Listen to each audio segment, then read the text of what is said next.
Pessoal, sejam bem-vindos a essa aula. A gente vai dar continuidade aos nossos tópicos que serão abordados durante o curso. E hoje nós vamos falar um pouco, nós vamos começar a falar de projeto e engenharia, né? Nós vamos falar um pouco para vocês a respeito de alguns aspectos importantes do projeto em engenharia. E hoje, antes de falar, né, de representação gráfica de processos industriais, de falar do que é um projeto industrial, do que é um memorial de cálculos, nós vamos falar de dimensões, unidades e medidas, né, para que vocês tenham noção, né, uma noção prévia de algumas informações importantes que devem constar em um projeto industrial.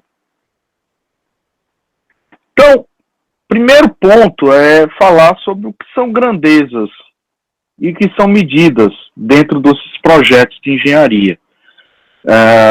Todo mundo sabe que a forma de um engenheiro ele se comunicar, né, o produto que o engenheiro entrega ao seu contratante é o desenvolvimento de um processo, o desenvolvimento de um produto, o desenvolvimento de um projeto industrial que envolva as duas coisas, por exemplo, né, um projeto mais amplo, que envolva tanto o produto quanto o processo. Mas o que é que deve constar nesse projeto? Quais são as informações mais importantes que devem constar nesses projetos? Vocês estão cursando física, e em física é muito importante que vocês sempre fiquem atentos a medidas, a grandezas, né? Nos laboratórios, vocês tomam medidas, né, por exemplo, de comprimento, né, de velocidade, e aí fazem cálculos de velocidade, cálculo de aceleração. E como é que a gente expressa isso num projeto de engenharia? Como é que as medidas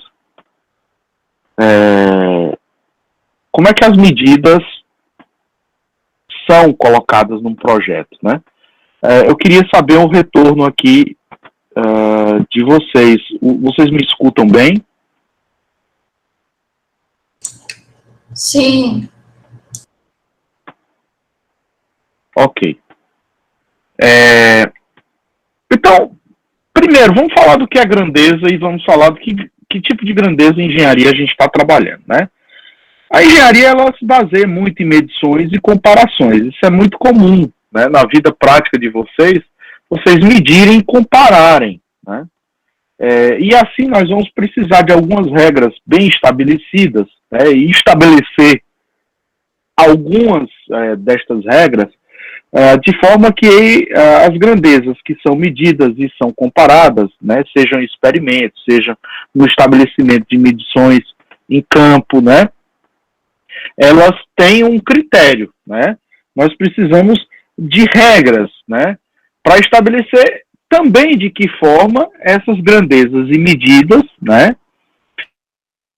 elas são tomadas, elas são medidas, e como é que nós vamos fazer as comparações entre essas grandezas, né? Como é que nós vamos comparar essas grandezas, né? Quer sejam em experimentos, né, ou seja, para estabelecer alguma comparação, alguma relação de comparação. É importante que a gente tenha em mente como que nós vamos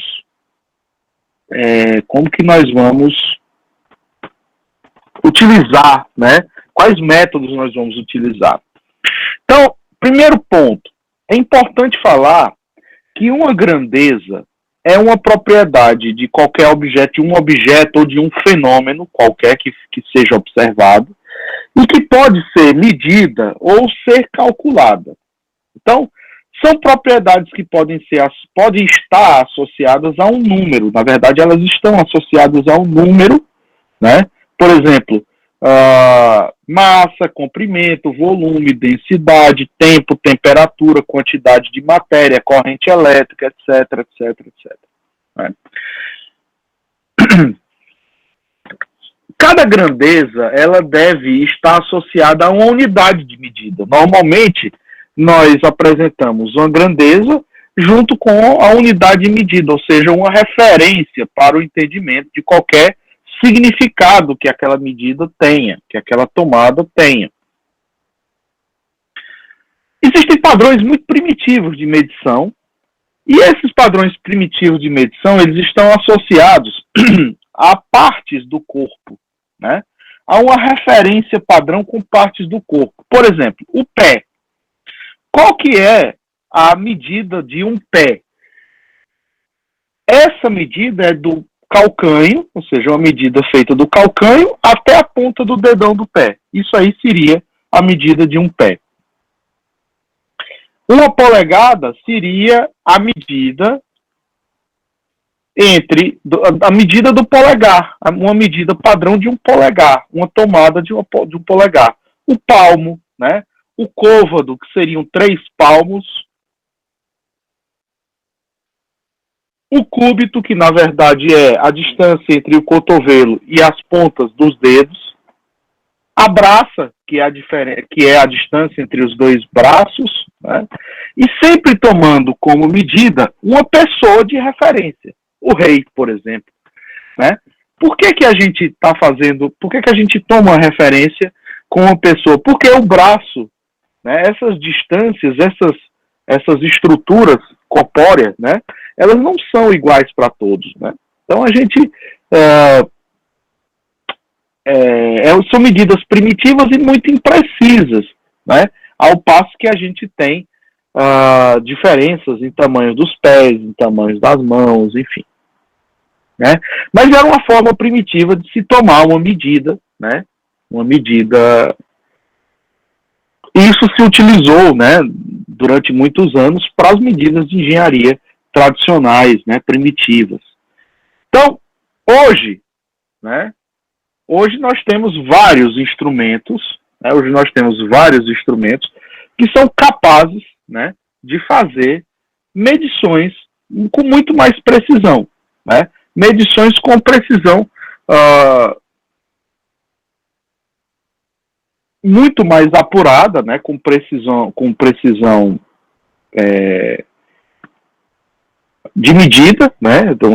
Uma boa precisão e, enfim. Vocês conhecem esses instrumentos? Pergunta que eu faço.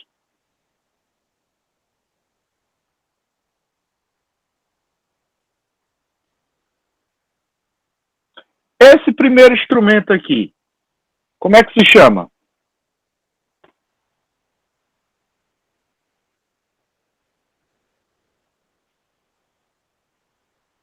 Ligue o microfone, por favor. Esse daí é o professor. Oi? Pode falar. paquímetro. Paquímetro. Muito bem. Esse daqui. Micrômetro. Micrômetro. Esse daqui. Isso aqui. É uma fita métrica. É uma fita métrica, uma treno, né? E esse aqui.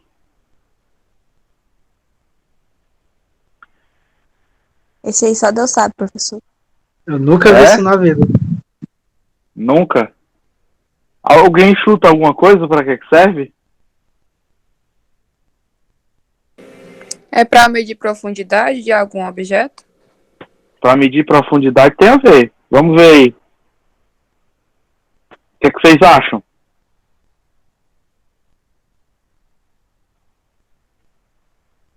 Eu não tenho nem noção. É um objeto que eu nunca vi na vida.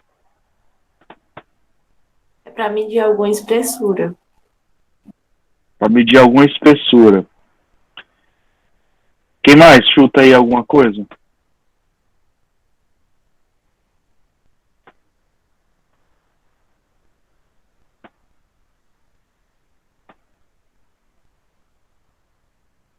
Isso é um esferômetro, pessoal, né? Isso aí está associado a medidas de objetos esféricos, é o esferômetro. Então, esse conjunto de 4 objetos que vocês têm aí, que vocês observaram aí, eles servem para dar com uma precisão específica para cada objeto, cada um desses objetos aí, cada um desses instrumentos tem uma finalidade. O paquímetro tem a sua finalidade, o esferômetro tem a sua finalidade, o micrômetro tem a sua finalidade, a trena tem a sua finalidade, a fita métrica tem a sua finalidade. Então, nós temos finalidades distintas para esses instrumentos.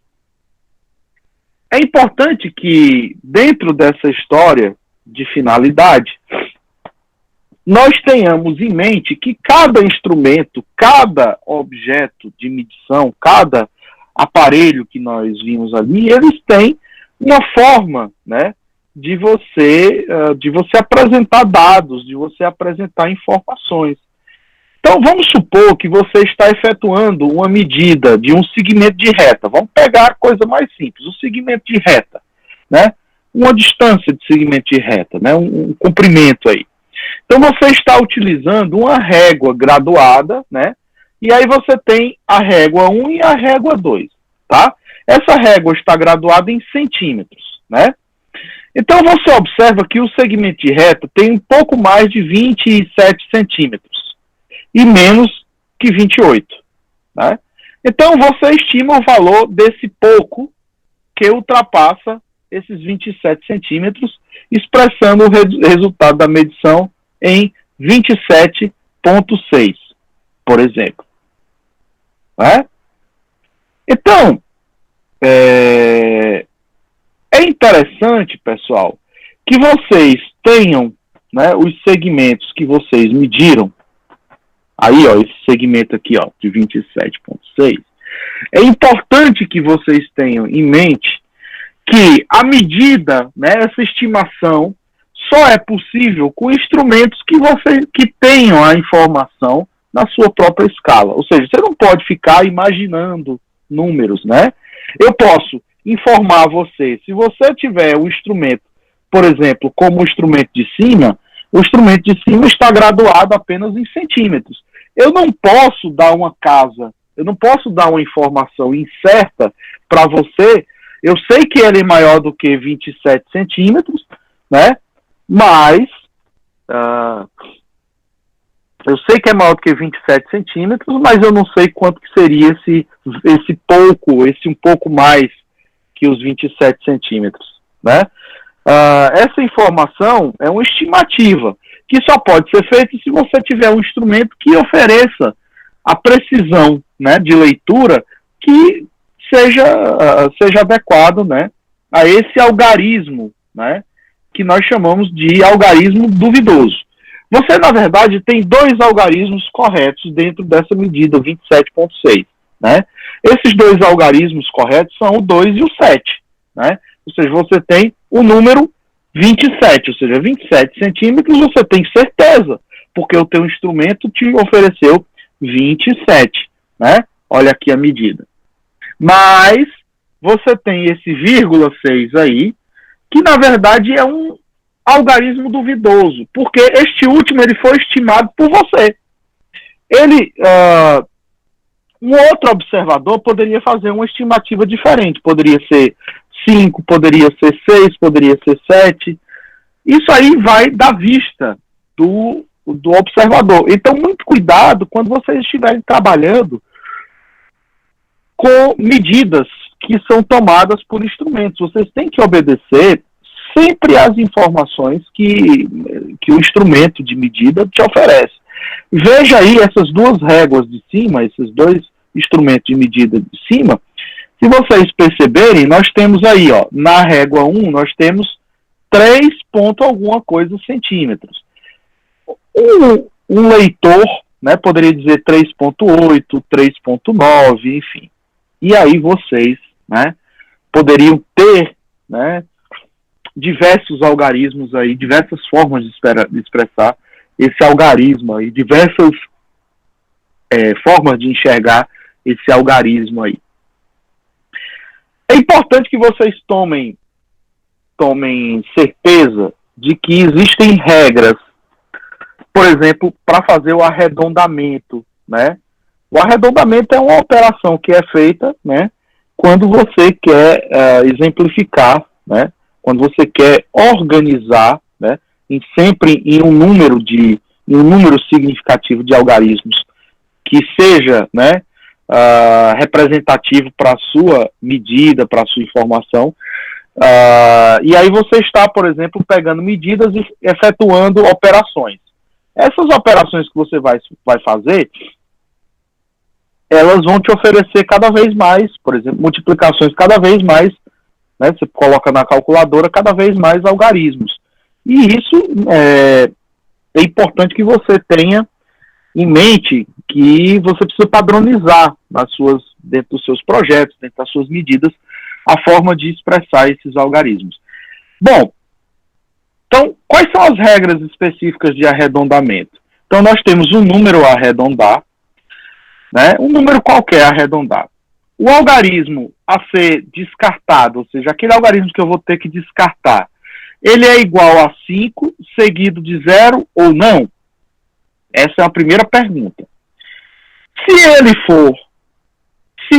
for seguido, né, se o algarismo for, né, a ser descartado é igual a 5, seguido de 0 ou não, ou seja, se for igual a 5, mesmo que tenha 0 ou não tenha 0, você vai dizer assim, o algarismo anterior ao 5, ele é par.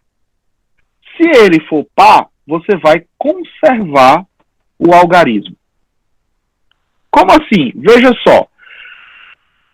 2,7850. 2,7850, o algarismo que está, né, o algarismo, né, anterior, né? Vocês conseguem enxergar aí? Eu estou conseguindo mostrar a vocês. Estão conseguindo enxergar onde é que eu estou lendo? Eu vou ampliar aqui, ó. 2,7850, certo? Bem, o algarismo anterior ao 5, ele é par? Ou seja, o 8, ele é um número par? Sim, é um número par. Então, nós conservamos o algarismo, ou seja, 2,78. Tá certo? Então, essa aí foi um arredondamento para deixar com duas casas aí, né?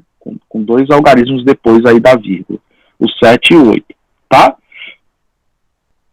Não é par, né? Se, na verdade, se o algarismo, não for par, né? Esse número não for par, você vai, se não for par, você vai aumentar o algarismo em uma unidade. Como assim? 35,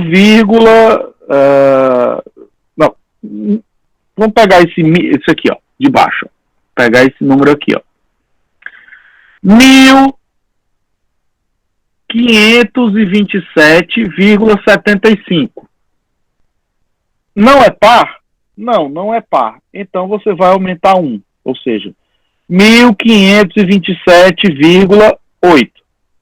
Essas regras de arredondamento que estão escritas aí, elas seguem normas de referência, e vocês já viram essas regras de arredondamento na física, né? Elas seguem normas de referência que são a NBR 5891, a STM E380, a ISO R370, e essas regras elas servem para que você padronize as. Eu dei o exemplo aí, esse primeiro exemplo, né? Mas, por exemplo, se o algarismo a ser descartado, ele não for igual a 5, o que acontece? O algarismo, aí você pergunta novamente, o algarismo a ser descartado é maior do que 5 ou seguido de outro número não nulo? Se não for, conserva-se o algarismo. Se for, você aumenta o algarismo em uma unidade. Perceba que essas regras de arredondamento, elas são regras muito, muito né, padrão, né? Você veja uma norma nacional e normas internacionais, né? Então é importante que vocês entendam que quando vocês estão fazendo uma operação, né, fruto de medições laboratoriais ou fruto de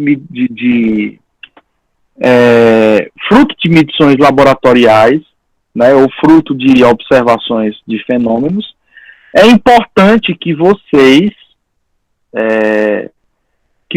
tenham em mente, né, como fazer, né, como padronizar sempre as medidas corretinhas, tá? Como padronizar as medidas corretas. Isso para descrever em um projeto, né, em um memorial descritivo de projeto. Nós vamos falar mais adiante desses memoriais, do que são esses memoriais de projeto. Nós vamos tratar um pouco mais disso aí, tá? Então, como é que são os sistemas métricos e unidades? Quais são os sistemas métricos em engenharia? Né? Como é que a gente pode tratar disso aí? Como é que a gente pode abordar, né, esses sistemas métricos e as unidades dentro de engenharia? Já falamos dos números, dos algarismos, né? Na verdade, vocês já teriam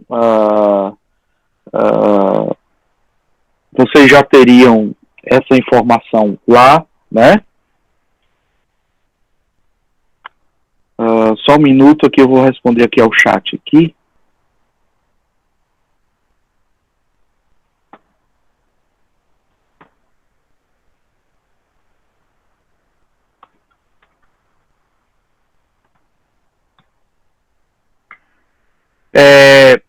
Então, o que é de unidade? O que são unidades e o que são dimensões? Dimensão é um conceito básico de medida. Por exemplo, um comprimento, unidade, tempo, né, massa, temperatura.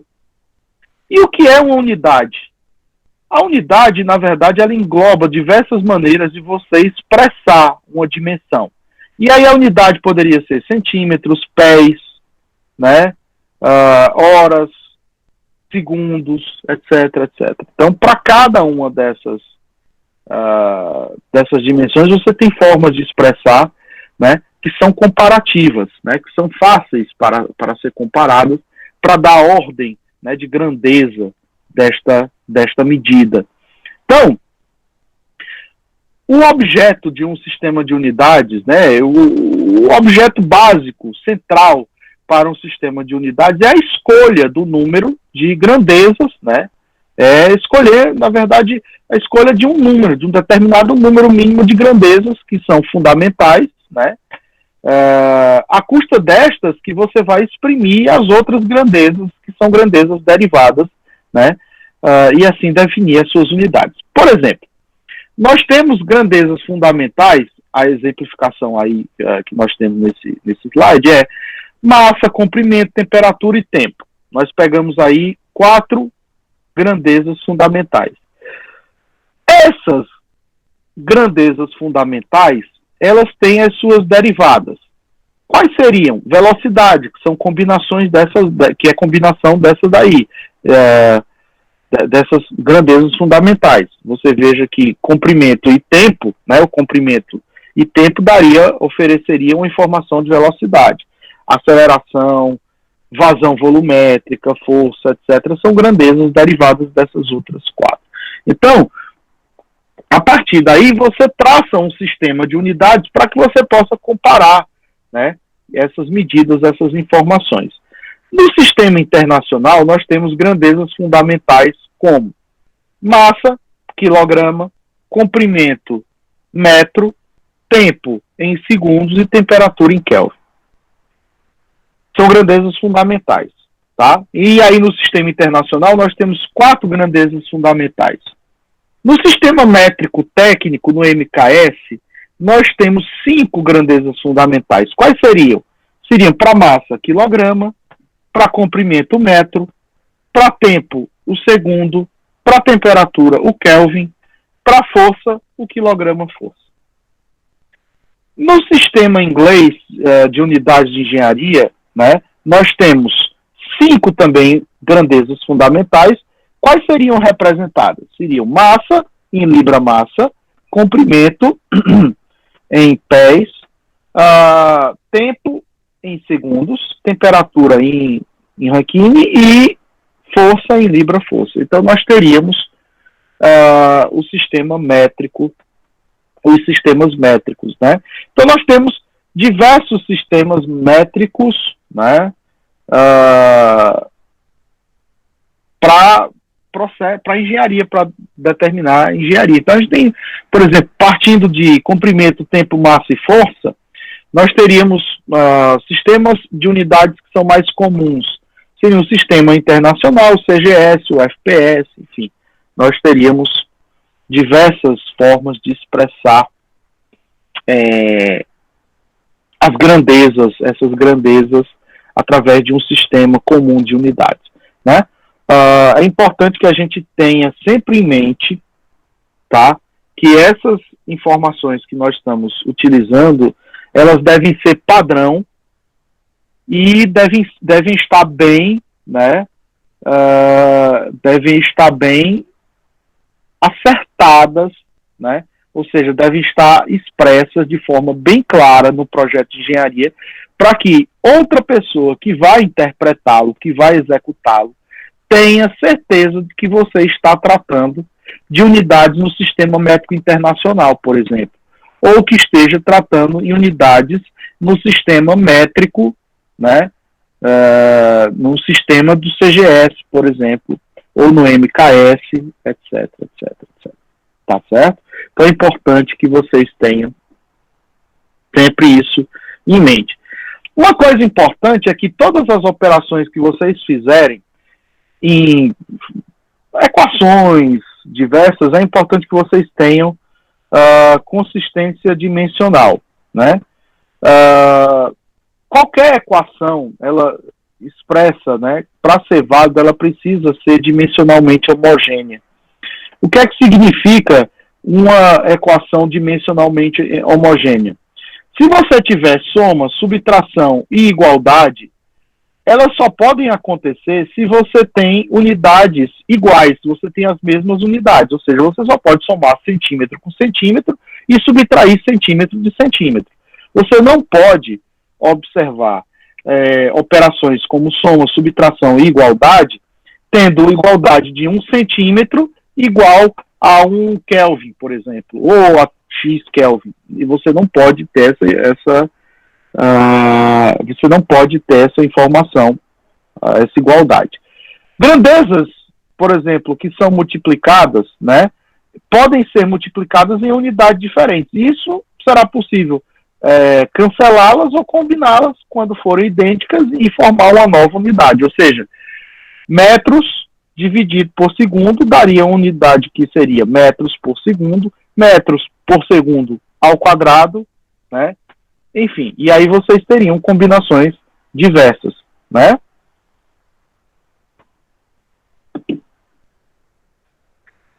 Fato é, como é que a gente representa uma equação dimensional? Como é que a gente faz uma observação de uma equação dimensional? Uma equação dimensional tem uma representação muito específica. Normalmente a gente diz que o comprimento a gente representa por L, massa a gente representa por M, tempo a gente representa por esse símbolo grego que é o θzinho, e temperatura nós representamos pelo T. Né? A gente só diferencia o θ do T porque um é tempo e outro é temperatura. Tá? A representação, por exemplo, de força. Força, eu teria, em unidades do SI, eu teria quilograma, metros por segundo ao quadrado. Que isso aí equivale ao Newton. Né? Então, se vocês perceberem, eu tenho unidade de comprimento multiplicado por uma unidade de massa, que é multiplicada que é dividida por unidade de tempo vezes unidade de tempo, que é o segundo ao quadrado. Então, essa é a forma de você representar uma equação dimensional, para você também, inclusive, avaliar a consistência dimensional. Olha só, vamos pegar uma equação bem simples que vocês já conhecem, né? Uma equação bem simples, que na verdade é utilizar a equação para avaliar a queda livre, partindo, né, de um experimento, vamos usar esse exemplo aí, seja um experimento de queda livre, no qual você quer saber a velocidade de um corpo após uma queda que vai de 1,5 minutos. No instante inicial, este corpo está a uma velocidade V0. A equação a ser utilizada, todo mundo conhece, é igual a V, ela é V igual a V0, né, mais GT, né, aceleração da gravidade, aí vezes o tempo. Bom, essa equação, ela está consistente? Ela é uma equação consistente? Vamos ver. Se você tem a velocidade, o V aí, velocidade é comprimento por tempo, não é? Você pega comprimento por tempo é igual a velocidade inicial, comprimento por tempo, mais gravidade, aceleração, comprimento por tempo ao quadrado, vezes tempo. Se vocês perceberem, essa multiplicação aí ofereceria o cancelamento de um desses tempos aí, e você teria a consistência dimensional, ou seja, eu estou somando unidades iguais e estou igualando a unidade igual. Estou fazendo a igualdade a uma mesma unidade. Então, essa equação é a equação que tem consistência dimensional. Toda equação que vocês utilizam na física, todas as equações que vocês vão utilizar em engenharia, elas têm que ser checadas a sua consistência dimensional. Por que isso, pessoal? Porque durante a vida da gente, a gente vai fazer, né, durante a vida de engenharia, as medidas, né, na profissão, as medidas que nós vamos tomar, elas vão servir para fazer correlações. E muitas vezes essas correlações, elas são obtidas através de equações matemáticas. Essas equações matemáticas precisam ter consistência dimensional. Como é que a gente compara, né, unidades? A gente pode comparar as unidades convertendo, né? A gente tem formas de converter, formas diversas de explicar unidades derivadas. Então a gente tem as comparações e as conversões de unidades. Veja só, se vocês perceberem, nós temos 1 kg-força, né, que aí equivale a 10 maçãs em cima da cabeça, né, desse rapaz. 10 maçãs, a massa seria 1 kg. Então nós teríamos 1 kg-força, que seria o que está aplicado sobre a cabeça desse rapaz aí, nessa figura. Nós temos uma maçã, né, que seriam 102 gramas. Essa maçã, na mão dele, ela tem 1 newton, né? O que é que significa 1 newton? Nós temos 1 quilograma, considerando a aceleração de 1 metro por segundo ao quadrado. E nós temos aí, não só o newton, nós temos o quilograma-força e nós temos o libra-força. Essas unidades, ou seja, essa figurinha serve para ilustrar as diferenças métricas que nós temos entre as unidades e o cuidado que nós temos que ter ao comparar uma unidade com outra. Ao comparar em um projeto uma medição laboratorial de uma unidade com outra. Então é importante que nós tenhamos na mente, na nossa cabeça, que comparação entre medidas, ela deve sempre vir, né, através também da comparação da unidade. É importante isso, né? Para isso nós temos os fatores de conversão, ou seja, são os fatores que nós vamos multiplicar as unidades para que nós tenhamos as unidades velhas, para que nós tenhamos uma nova unidade. Esse fator de conversão, ele nada mais é do que a relação entre a nova unidade, ou seja, a unidade que você quer transformar, dividido pela unidade velha, né, o equivalente da unidade velha, né? E isso você faz, né, multiplicando o fator, né, o fator de conversão, né, você utilizando um fator de conversão, multiplicando pela medida que você quer, né, na unidade velha, para converter essa medida em uma nova unidade. É importante que esses fatores de conversão eles já são conhecidos. Eu vou mostrar uma tabela para vocês, eu vou mais adiante e nós vamos ver as tabelas de conversão de unidades. Então, quando você deseja converter, por exemplo, 36 polegadas em pés, né, o que é que você faz? Você apela para um fator de conversão que é, sabendo que um pé equivale a 30,48 centímetros e a 12 polegadas, você então tem um fator de conversão que seria um pé equivale a 12 polegadas. Ou seja, o meu fator de conversão, a unidade nova, que é o pé, dividido pela unidade velha, que é a polegadas. E aí eu utilizo esse fator para multiplicar o 36 e convertê-lo em pés. Ou seja, seria equivalente a 3 pés. Então, quais são as coisas mais comuns, né? Os erros mais comuns dentro das conversões de unidade, os problemas com conversão de unidade, e o que é que isso pode acarretar dentro de um projeto de engenharia? Olha só que coisas aconteceram ao longo da história. Em 23 de setembro de 99, a NASA ela perdeu 125 milhões com uma estação, né, com o Mars Climate Orbiter, após uma viagem de 286 dias a Marte. O que é que aconteceu? Houveram erros de cálculos devido ao uso de unidades inglesas em vez de serem utilizadas unidades métricas internacionais. E isso levou à mudança do curso em 60 milhas no total. Qual foi o grande problema? Os dados de propulsão enviados em unidades inglesas, por exemplo, em libras, para a NASA, enquanto a equipe de navegação da NASA ela estava esperando essas unidades no sistema métrico internacional, em newtons. Ou seja, a comunicação de informação não foi precisa e você comparou a unidade que estava em libras com a unidade que estava em newtons. Então, é importante que erros assim, né, de comunicação, eles sejam evitados, ou seja, vocês têm que especificar e expor ao máximo que o sistema de unidades vocês estão trabalhando em um determinado projeto. Por exemplo, no cálculo do volume de um tanque de agitação, ou no cálculo do comprimento de uma tubulação que vai de um tanque de mistura até uma unidade de separação.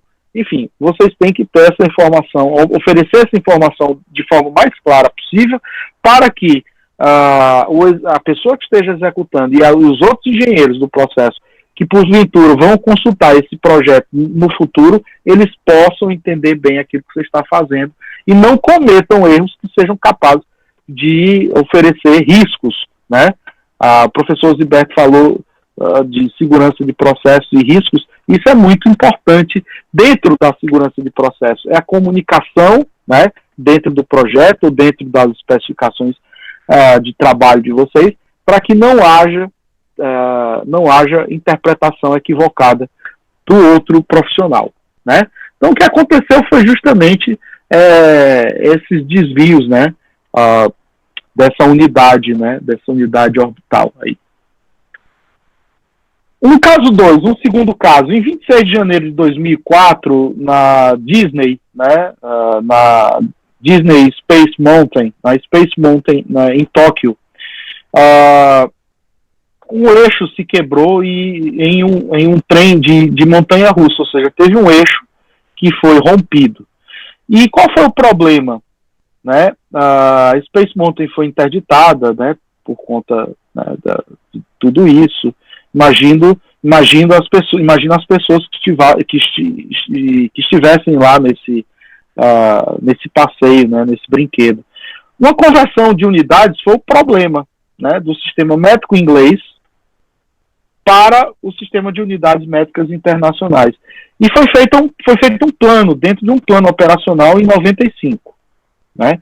Ou seja, em 2002, os novos eixos eles foram calculados ou ordenados de forma equivocada, usando valores com as pré-especificações anteriores a 1995 em um sistema inglês, em vez de terem sido especificadas e ordenadas no sistema internacional. Então, pessoal, é um risco, né, Que aí, por exemplo, nesse caso aí, custou caro, né? Uma coisa, em 83, em 23 de julho de 83, aconteceu esse terceiro caso. A Air Canada, né, no voo 143, correu completamente sem combustível a meio caminho entre Montreal e Edmonton. O problema foi que o carregamento de combustível foi calculado equivocadamente, considerando o mal entendido do sistema métrico, né? E nesse caso aconteceu esse problema, né? O voo, né, que aconteceu, que correu, né, completamente sem combustível no meio do caminho, né, entre Montreal e Edmonton. Isso aí é um detalhe, né, maior do que aconteceu aí. Um caso 4, em 99, foi relatado um caso em que um paciente havia recebido 0,5 gramas de fenobarbital, que é um sedativo, em vez de 0,5 grãos. Qual foi o problema?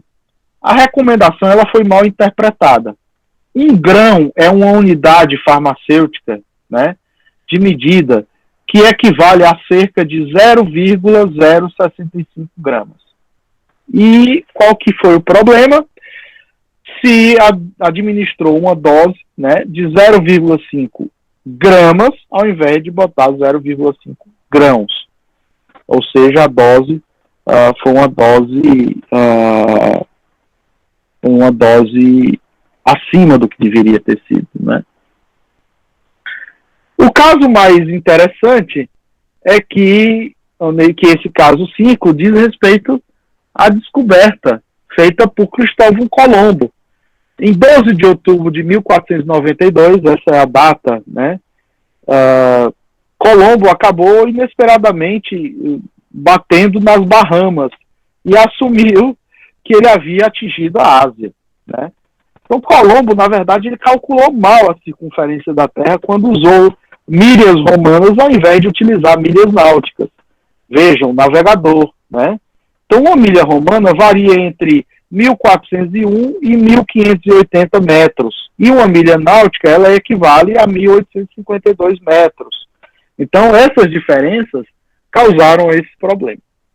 Nós temos aí formas de representar, né, grandezas que são através de múltiplos e submúltiplos, né? Nós temos múltiplo com notação científica, né?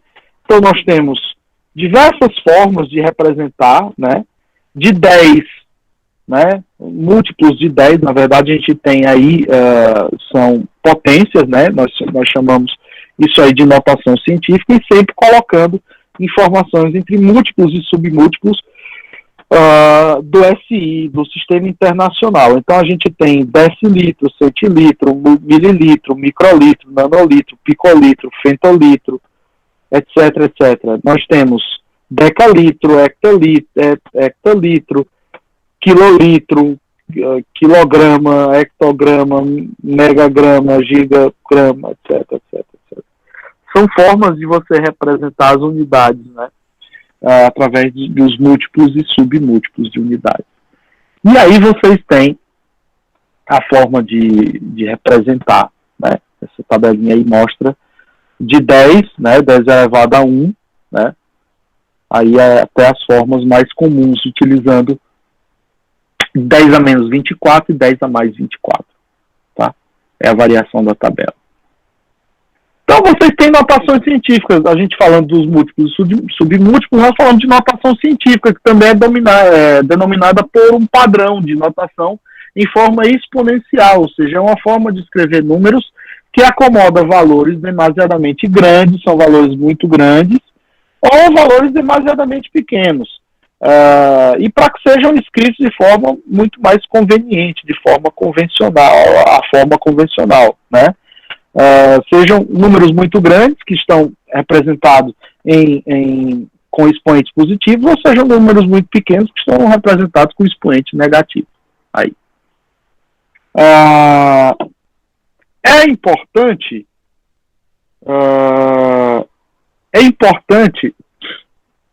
a gente falar, né, sobre notação científica, porque nós temos algumas propriedades que vocês já sabem dessas multiplicações, dessas divisões das operações, né? Então, se eu tenho uma mesma base multiplicada, né, com expoentes diferentes, nós temos o somatório dos expoentes.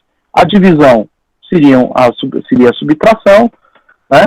Essas operações são operações matemáticas que vocês já conhecem, né?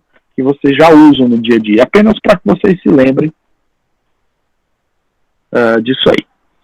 Na engenharia, nós temos algumas coisas interessantes. Nós temos números adimensionais, tá? Grandezas e números adimensionais. O que são essas grandezas e números adimensionais dentro da engenharia química? Uma grandeza adimensional, ou um número adimensional, é um número desprovido de qualquer unidade física e que define, portanto, é um número puro, só um número sem unidade.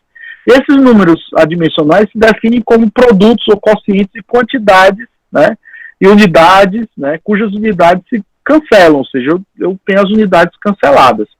Devendo o seu valor, né, o valor destes números, né, tem um significado físico e caracteriza algumas propriedades ou alguns fenômenos que acontecem.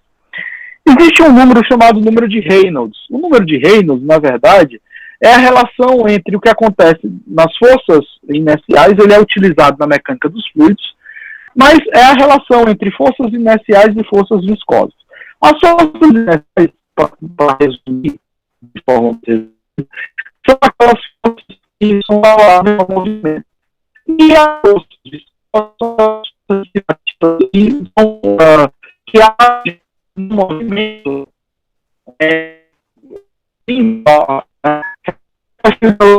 retardando o movimento. Essas forças viscosas atrapalham o movimento. E esse número de Reynolds é representado pela densidade, a velocidade, mesmo comprimento característico, por exemplo, de uma tubulação, e pela velocidade. Então, as unidades aí, elas se modulam. Qual que é o valor? O valor é apenas um número. O número de Reynolds é apenas um número.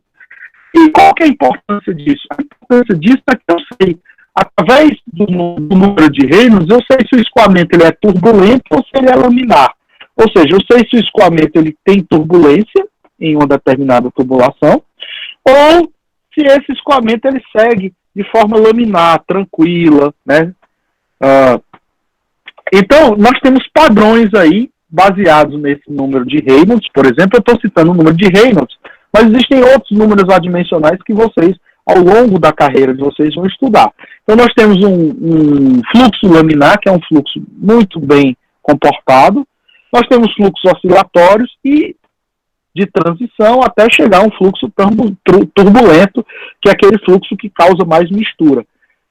De acordo com o valor desse número de Reynolds, quanto maior for o número de Reynolds, acima de 2000, por exemplo, numa tubulação, mas eu vou estar me aproximando de um escoamento turbulento. Ou seja, chegou a 2.400 em uma tubulação, eu vou dizer, né, que eu tenho um escoamento turbulento. E eu teria um comportamento como esse aqui que vocês veem na figura de baixo. Né? Então, para que serve esse número adimensional? Esse número adimensional ele serve para fazer correlações. Por exemplo, o diagrama de Moody, que vocês vão ver lá em mecânica dos fluidos, lá em fenômenos em operações unitárias 1. Né? Então, esse diagrama de Moody, ele tem a representação entre coeficiente de fricção, né, e o número de Reynolds. Então, isso é uma correlação importantíssima, que aí está representado com várias curvas para diversas rugosidades de tubulação, por exemplo. Quais são alguns números adimensionais e o que é que eles representam? Então, nós temos alguns exemplos e algumas aplicações. Por exemplo, eu tenho o número de Nusselt, que é utilizado para a determinação do coeficiente de transferência de calor por convecção. E o que é que ele representa? Ele representa a transferência de calor por convecção em relação à transferência de calor por condução. Eu tenho o número de Schmidt, por exemplo, que é a taxa de difusão viscosa em relação à taxa de difusão molecular, em relação à transferência de massa. E por aí vai. Nós temos diversos números adimensionais que ao longo do curso vocês vão se familiarizando, cada um na sua aplicação específica. Então, pessoal, qual que é a referência para unidades? Sempre que a gente fala de unidades, conversão de unidades, fatores de conversão, fatores matemáticos, símbolos de unidades, etc. Onde é que a gente encontra isso com maior facilidade? Dentro do handbook do PR. Eu falei do PR há um tempo atrás. Eu, inclusive, mostrei a fotografia dele como sendo um engenheiro químico que representou muito, né? Tá aí. Esse é o livro do PR. Né, esse é o handbook de engenharia química, né, para engenheiros químicos, e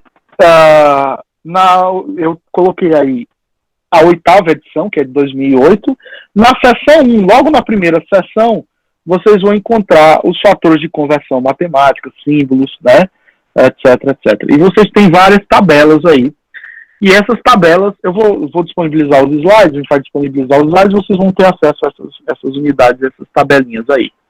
Então, vocês têm as unidades, né? As unidades mais comuns, os fatores de conversão, né? Que vocês podem utilizar. Ok, pessoal?